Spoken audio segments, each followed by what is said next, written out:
about a year in where I was like trying to find jobs. We moved back to North Carolina to be close to our family. And I was looking for jobs. I was applying. I'm applying for stuff I know I should be getting. Mm-hmm. Every door shut.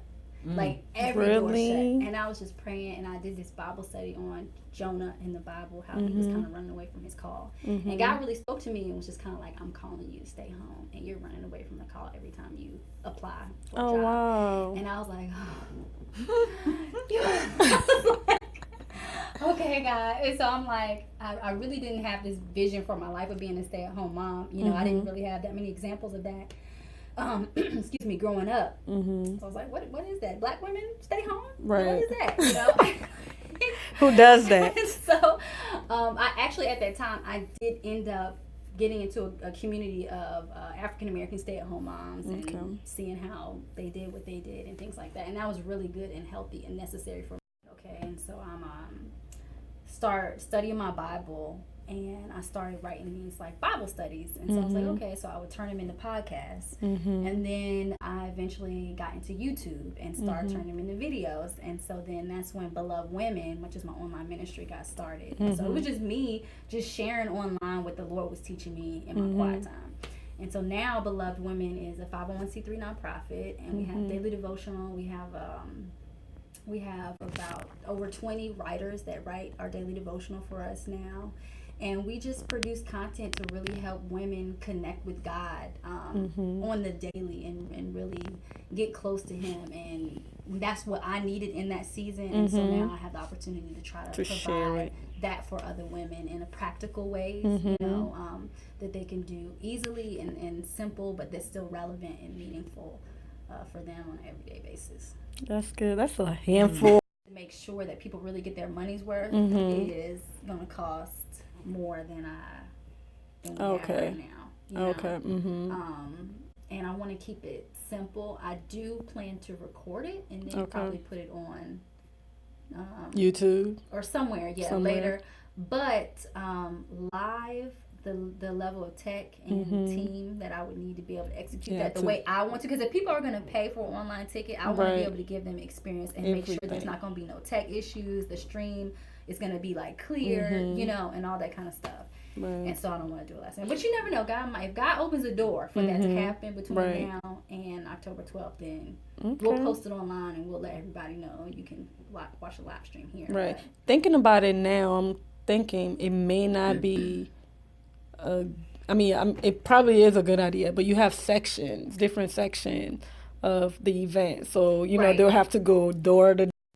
You know, my son's still at home some days. I can't do that. Right. You know, like I could do it, but it would be at the cost of sleep and not spending time with my family and things like that. In the summer times, I generally don't post at all, just because both my kids are home and I'm trying to give them attention and things like that. So just knowing what season that I'm in and just adjusting my schedule to what's going on at the time and not pressure myself to be like, well, Sally uploads twice a week. Why can't you do it? You know, I don't know what situation Sally got. Sally might have a maid.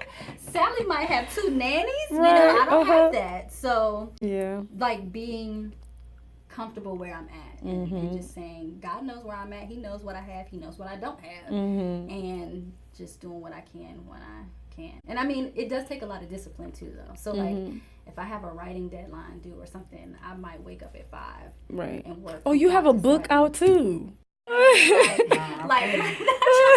like you know, and our church is actually really diverse. But I think that it's really healthy for them to see themselves. You know, especially if you don't have like a lot of family around, you know, every single day. Culture shock. Where they know like you're black, right? You need to know that, and you need to know that that's a good thing. Right. Yeah, my boys, they woke. They are okay. Good. They know what it is. My kids, they go to a predominantly white school, so they go to a magnet school, and one of my boys, he's in like an advanced class, and he's the only black kid in there. Yeah. So I mean, I just try to reiterate. Let them know, teach them, and educate them on Black history. And, like, even in my household, we celebrate Kwanzaa and stuff. So I just try to, like, push the Black history issue and, like, educate them as much as I can. They come home talking about... kind of wake up to that. Woke, stay woke. Yeah, and incorporate the richness of our history and who we are and what we contribute to American history. Right. Then I'm hoping and praying that God will give me some grace and that we'll be able to do that without any kind of like complications. Because I'm like, it's kind of like going into the unknown. I don't know if there's going to be pushback or, you know what I mean? These school systems, man, this is like the justice system. That's how I feel. It's like the justice system. They already got their standards and their business practices in place. This is what they doing. They ain't changing it. They ain't altering it for nothing to nobody. So, as black parents, I feel like it is our responsibility to make sure our children know what they supposed to know. You know what I'm saying? Because they're not going to learn it in school. So I would ask, like, what is my child going to be learning this year in history, and how can we make this related to them? Yeah. Oh, that's I good. like That's that. good. Yeah. So are you the only teacher that do that at your school?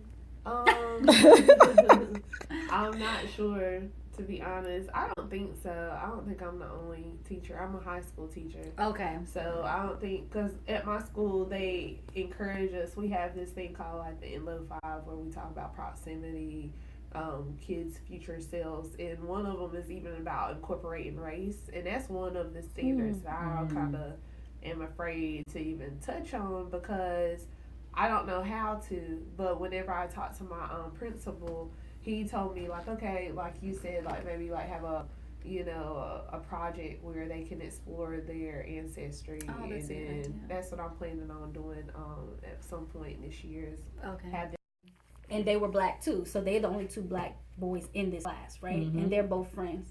And so I switched him the next year to another pre-K, and I'm walking him in. I see her. I said, "What you doing here?" She said, "Oh, I pulled my son out." I said, "Why?" And she had the same issue. We hadn't talked to each other, but it was the same teacher and the same issue. That's crazy. And that's when you're like, okay, why is the only two? Exactly. And that's why and that's the only the thing. two black boys in this class? Exactly. And like, I'm not trying to put that label on you. I don't care. I ain't care. That's the big thing. It is a big thing. You're right. It is a big thing. But facts is facts. Like it should be no reason why my kid and 3 other brown parents are going through the same exact thing. You talking to our kids like you ain't got no sense. Like you're their teacher. They look up to you. You're supposed to be a leader in their eyes. If anything, if you feel like my son needs to practice more on reading or writing, then say that.